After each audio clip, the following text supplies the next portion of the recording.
আসসালামু আলাইকুম রহমতুল্লাহ বরকাতুহু। আমার প্রাণপ্রিয় পরিবার ভাই বন্ধুগণ, একটু ঘুরতে আসলাম আমাদের কাচারিঘাটের সাথেই।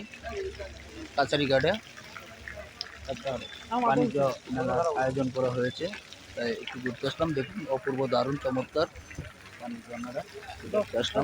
আপনাদেরকে একটু কাছে থেকে দেখানোর চেষ্টা করছি আমার প্রাণপ্রিয় পরিবার ভাই বন্ধুগণ। সকলে ভালো থাকুন, সুস্থ থাকুন সেই কামনা করছি। এই যে দেখুন কি অবস্থা, অনেক সুন্দর দৃশ্যটা। কার্যক্রম চলছে, অবিরাম ভালোবাসা চলমান। এখনও শুরু হয় নাই, তবে খুব শীঘ্রই 2-1 দিনের মধ্যে শুরু হয়ে যাবে। প্রায় 80% কাজ সম্পূর্ণ হয়ে গেছে, 20% কাজ বাকি আছে। তো আপনাদেরকে তাই একটু দেখানোর চেষ্টা করলাম। অবিরাম ভালোবাসা চলমান, ভালো থাকুন, সুস্থ থাকুন সেই কামনা করছি। আসসালামু আলাইকুম রহমতুল্লাহ বরকাতুহু।